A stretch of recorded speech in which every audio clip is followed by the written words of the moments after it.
अब तक ये नोटिफिकेशन आप सभी रीड कर चुके होंगे हिमाचल प्रदेश पुलिस कांस्टेबल भर्ती के रिगार्डिंग। लेकिन आपको किसी ने भी एक चीज नहीं बताई होगी कि पेपर कब होगा, सिलेबस क्या रहेगा, क्या पेपर ओएमआर शीट पे होगा या फिर कंप्यूटर बेस्ड टेस्ट होगा, और ये जो प्रस्ताव अभी भेजा गया है तो कब तक इसका अप्रूवल मिल सकता है। देखिए, हिमाचल प्रदेश पुलिस विभाग द्वारा प्रदेश सरकार को 1226 रिक्त आरक्षियों के पदों पर नियुक्त करने का एक प्रस्ताव भेजा गया है। देखिए, जब भी प्रस्ताव भेजा जाता है, ठीक है, किसी चीज का जब भी कोई डिमांड लेटर भेजा जाता है, ठीक है, तो ऐसा नहीं कि एकदम से उसको अप्रूवल मिल जाता है और जल्द से जल्द वो स्टार्टअप हो जाएगा। ऐसा तो नहीं होगा, ठीक है, क्योंकि आप सभी को पता है, वैसे ही थोड़ा सा अभी सरकार नई नई चेंज हुई है, तो थोड़ा सा सेटअप होने में भी टाइम लगता है, ठीक है, ये बिल्कुल जेन्युइन बातें हैं। क्लियर। देखिए, यहाँ पर जो भर्तियों की बात हो रही है, 1226 पोस्ट की बात हो रही है यहाँ पर, ठीक है। फ्रेंड्स, टेलीग्राम ग्रुप्स को ज्वाइन करो क्योंकि डेली के करंट अफेयर्स आपको वहां पर पढ़ने को मिलते हैं, ठीक है, लिंक डिस्क्रिप्शन बॉक्स में है। और आगे की जितनी भी नोटिफिकेशन रहेगी आप ज्वाइन कर लेना टेलीग्राम ग्रुप्स को, ठीक है। अब देखिए, यहाँ पर 877 पुरुषों की डिमांड हो रही है, ठीक है, और 292 महिलाओं की बात हो रही है, और साथ में 57 यानी कि 57 चालक की बात हो रही है, ड्राइवर कांस्टेबल की बात हो रही है, ठीक है। लेकिन साथ में एक चीज मैं आपको बता देता हूँ कि ये सरकार, ये जो प्रस्ताव है वो सरकार के विचाराधीन है, ठीक है, विचार करेगी सरकार, ठीक है, क्योंकि फाइनल देखिए कोई भी चीज है सरकार ही लास्ट में अप्रूव करती है, ठीक है। पहले फाइनेंस डिपार्टमेंट में जाएगा, ठीक है, फाइनेंस डिपार्टमेंट से अप्रूवल मिलेगा, उसके बाद सरकार के समक्ष रखा जाएगा, सामने रखा जाएगा, और फिर हरी झंडी मिलते ही इसके ऊपर फाइनल जो भी है आगे की प्रोसीडिंग स्टार्टअप हो जाती है। लेकिन अब देखिए, यहाँ से एक और चीज आपको मैं क्लियर करवाता हूँ कि क्या ओएमआर शीट पे पेपर होगा या फिर आपका कंप्यूटर बेस्ड टेस्ट होगा। देखिए, यहाँ पर पुलिस भर्ती की जब भी बात आती है तो धांधली एक ऐसा वर्ड है, ठीक है, करप्शन एक ऐसा वर्ड है, पेपर लीक मामला एक ऐसा वर्ड है जो पिछले कई सालों से चलता आया है, ठीक है। और पिछले 3-4 सालों से आपने ये वर्ड्स बार बार सुने होंगे, शायद हर दूसरे तीसरे दिन ये वर्ड सुनते होंगे, जहां पर धांधली आपको वर्ड सुनने को मिलता होगा, पेपर लीक सुनने को मिलता होगा, पेपर माफिया सुनने को मिलता होगा, ठीक है। आज तक आपने बहुत सारे ड्रग माफिया नाम सुना होगा, खनन माफिया नाम सुना होगा, ठीक है, बहुत सारे माफिया के बारे में आपने सुना होगा, पढ़ा होगा, ठीक है। लेकिन एक और वर्ड जो ट्रेंड हुआ पिछले 1.5 साल में वो था पेपर माफिया, ठीक है। और ये जो लिंक्स होते थे इनके झारखंड, बिहार, यूपी, ठीक है, कानपुर, यहाँ से ये पूरे कनेक्शन को अपना सेटअप बैठाते थे और स्टूडेंट्स को ये फंसाते थे अपने जाल में, ठीक है। और उस तरह से क्या होता था कि पेपर लीक का मामला आगे आगे बढ़ता गया, ठीक है। और उसी बीच में हुआ क्या कि एचपी एसएससी को पूरी की पूरी तरह यहाँ से ध्वस्त कर दिया गया। अब देखिए, जब किसी चीज को पूरा ध्वस्त कर दिया जाता है तो कोशिश यही होती है कि जो नेक्स्ट जो भी आगे की भर्तियां हैं उनमें इतनी ट्रांसपेरेंसी हो ताकि स्टूडेंट्स के भविष्य के साथ कोई खिलवाड़ ना हो सके। और देखिए, यहाँ पर एक चीज मैं आपको क्लियर करवाता हूँ कि हो सकता है कि आपका पुलिस का जो एग्जाम है, ठीक है, वो आपका कंप्यूटर बेस्ड हो जाए, ठीक है। लेकिन सबसे बड़ा क्वेश्चन ये है, वैसे मैं पूरे के पूरे इसमें साइड में हूँ, पक्ष में हूँ कि ओएमआर शीट को अब कैंसिल कर देना चाहिए, ठीक है, और कंप्यूटर बेस्ड टेस्ट ही लेने चाहिए। इससे होता क्या है कि जो स्टूडेंट वहां पे जाता है पहले तो उसका थंब होता है, ठीक है, यानी कि आपको पता है कि बायोमेट्रिक साइन होगा उसका, ठीक है, और थंब का साइन लिया जाएगा, ठीक है, उसके बाद उसको सीट पे बिठाया जाएगा और क्वेश्चन जो होगा उसके सामने कंप्यूटर के ऊपर आएंगे, ठीक है। और फिर उसको ऑप्शन सेलेक्ट करना होगा जो भी उसको ठीक लग रहा है, ठीक है। साथ में आपको रफ वर्क भी दिया जाता है करने के लिए, 1-2 पेजेस आपको मिल जाते हैं, ठीक है, ताकि आपने अगर मैथ वगैरह सोल्व करना है तो उसके ऊपर करिए और उसके बाद अपना टिक लगाइए, ठीक है। एक तो हो गया ये फंडा। लेकिन जो सबसे बड़ी चीज है, देखिए यहाँ पर जितने भी सेंटर के एग्जाम है, ठीक है, सेंटर के जितने भी एग्जाम हो गए, एसएससी के एग्जाम हो गए, आपके डिफेंस के एग्जाम हो गए या फिर कोई भी एग्जाम हो गए, ठीक है।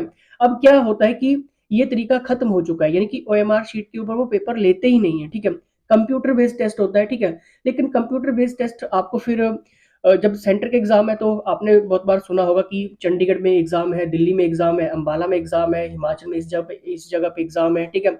अलग अलग सेंटर्स फिर आपको अलॉट किए जाते हैं, ठीक है, क्योंकि कोई भी अ, मुझे नहीं लगता कि कोई ऐसा अभी तक स्टेट है जिसका जो पूरे के पूरे कंप्यूटर बेस्ड टेस्ट करवा लेता है अपने एरिया में, ठीक है, क्योंकि या तो फिर अदर स्टेट में जाना पड़ता है टेस्ट के सेंटर के लिए, ठीक है।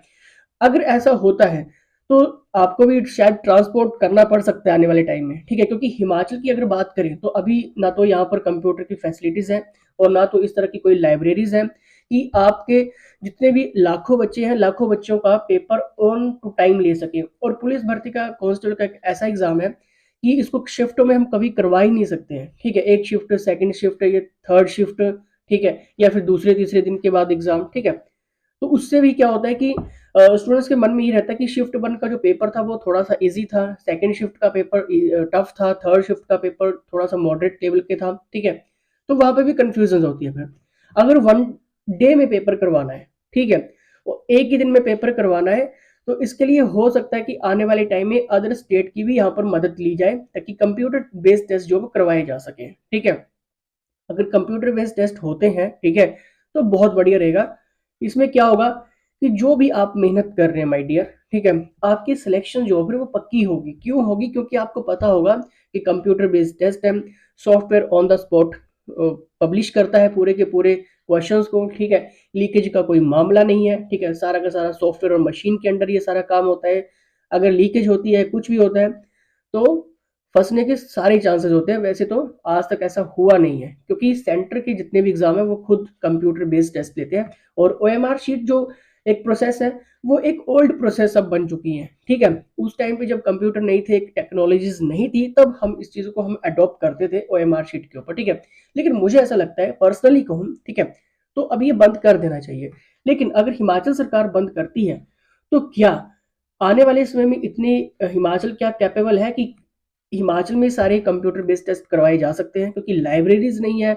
लाइब्रेरीज है तो फर्स्ट और सेकंड और थर्ड रो के जो कंप्यूटर है वही वर्क करेंगे, लास्ट वाले आपने देखे होंगे कि कई बार वर्क ही नहीं करते, मैक्सिमम ऐसा होता है, ठीक है। आपने भी स्कूल कॉलेजेस में देखा होगा कि फर्स्ट और सेकंड रो के जो कंप्यूटर होंगे वो अच्छा रिस्पॉन्स करेंगे, लास्ट के जो कंप्यूटर होंगे वो वर्क ही नहीं करते हैं। ऐसा क्यों होता है? क्योंकि टेक्नोलॉजीज की कमी है, नेटवर्किंग की प्रॉब्लम है, ठीक है। तो ये सारी चीजें रहती हैं। लेकिन अगर सारी उन लाइब्रेरीज को अच्छा सा बनाना है, तो कॉलेजेस के साथ, स्कूल्स के साथ फिर सरकारों को क्या करना होगा, एक स्पेशल रूम्स बनाने होंगे, या फिर जो बने हुए हैं उनमें लाइब्रेरी, कंप्यूटर लाइब्रेरी को एस्टेब्लिश करना ही पड़ेगा, तभी जाके ये चीज़ें पॉसिबल है। क्योंकि आपको पता है कि पुलिस कांस्टेबल के एग्जाम में काफ़ी ज़्यादा स्टूडेंट्स यहाँ पर अप्लाई करते हैं, 1.5 दो दो 2.5 लाख बंदा जो है वो अप्लाई करता है पुलिस कांस्टेबल के एग्जाम में, ठीक है। और इस तरह से क्या होता है कि आपको पता है कि खुले ग्राउंड में आपका पेपर होता है, ठीक है। लेकिन अगर computer based test police constable का होता है, तो पहले तो स्ट्रक्चर्स को सुधारना पड़ेगा, एक पूरा वर्क करना पड़ेगा। लेकिन साथ में एक चीज मैं आपको बताता हूँ कि पेपर कब तक हो सकता है। देखिए, अक्टूबर नवंबर तक तो आप ये लेकर चलिए, ठीक है। अगर अप्रूवल मिलता भी है तो अक्टूबर या फिर नवंबर तक आपको ये अप्रूवल, सिर्फ अप्रूवल की बात कर रहा हूँ, देखने को मिल सकता है, ठीक है। लेट होगा ये, ठीक है, इसमें कोई दिक्कत नहीं है। और उसके बाद ग्राउंड होगा, तो ये मतलब ज़्यादा से ज़्यादा मैं ये कह सकता हूँ कि नेक्स्ट ईयर तक ही ये वैकेंसीज फाइनल हो पाएंगी, ठीक है। पोस्टिंग की अगर बात करें तो नेक्स्ट ईयर, यानी कि मार्च अप्रैल जून जुलाई तक ही आप लेकर चलो फाइनल पोस्टिंग, ठीक है। क्योंकि आपको पता है कि पहले आपका ग्राउंड होता है, ग्राउंड में भी आपका 2 महीना लग जाता है, ठीक है। 1.5 से 2 महीना आपका टाइम लगता है, ठीक है। पहले तो आपका 1 महीना फॉर्म भरवाएंगे, ठीक है। उसके बाद डेट अनाउंस होगी ग्राउंड की, ठीक है, 1.5 2 महीना वहां पे जाएगा, ठीक है। उसके बाद रिटर्न की एग्जाम की डेट आएगी, ठीक है। लेकिन अप्रूवल, फाइनेंशियल अप्रूवल होना, उसके बाद सरकार की हरी झंडी मिलना, ठीक है, कितना कैपेबल है हिमाचल, ठीक है। क्योंकि देखिए, ओएमआर शीट के ऊपर पेपर होता है, तो फिर लेकिन मेरा ये माना कि कंप्यूटर बेस्ड टेस्ट हो, ताकि सभी स्टूडेंट्स अच्छे से, जो मेहनत कर रहे हैं, जो पढ़ने वाले बच्चे हैं, जो आगे कुछ करना चाहते हैं, जो इन धांधलियों के चक्कर में पिस के रह रहे हैं, ठीक है। और ये धांधली फिर पूरी की पूरी तरह ये खत्म हो जाएगी फिर, अगर कंप्यूटर बेस्ड टेस्ट होते हैं तो। अगर आप भी अप्रिशिएट करते हैं, आप भी इस चीज़ को एग्री करते हैं कि हाँ सीबीटी टेस्ट होने चाहिए, ठीक है, तो लाइक करो, कमेंट करो, अपनी राय दीजिए, ठीक है। और टेलीग्राम ग्रुप्स को ज्वाइन करो। बहुत जल्दी आपको इसी चैनल के ऊपर हिमाचल प्रदेश कांस्टेबल की क्लासेस आपको देखने को मिलने वाली हैं। प्लेलिस्ट चेकआउट कर लेना अगर आपने मैथ की क्लासेस अटेंड करनी है पहले की, ठीक है, क्योंकि मैथ वही रहता है आपका। तो प्लेलिस्ट चेकआउट कर लेना, डिस्क्रिप्शन में लिंक दे दूंगा, ठीक है। सारी लेक्चर्स आपको मिल जाएंगे, फ्री ऑफ कॉस्ट रहेगा, ठीक है। और एक और चीज़ मैं आपको बता देता हूँ कि इसका जो सिलेबस है, सिलेबस ऑफ पैटर्न की बात करें तो जो पैटर्न पहले रहता है, ठीक है, वही पैटर्न आपको देखने को मिल सकता है, ठीक है। लेकिन अगर चेंजेस होता है, इन फ्यूचर कोई भी चेंजेस होता है, तो हम आपको बता देंगे, ठीक है। लेकिन जो प्रीवियस पैटर्न है, उसी पैटर्न को अभी आप फॉलो करें और उसी पैटर्न को लेकर चलें और वही आप स्टडी करें, तो आपके लिए दिक्कत नहीं आएगी। फिर भी व्हाट्सएप नंबर है, ज्वाइन कर सकते हैं। पुलिस कांस्टेबल के क्रैश कोर्सेज ऑलरेडी चल रहे हैं एक्सपर्ट्स के अंडर, आप सारी जानकारी आप व्हाट्सएप पर ले सकते हैं। फिलहाल इसी के साथ जय हिंद, जय हिमाचल।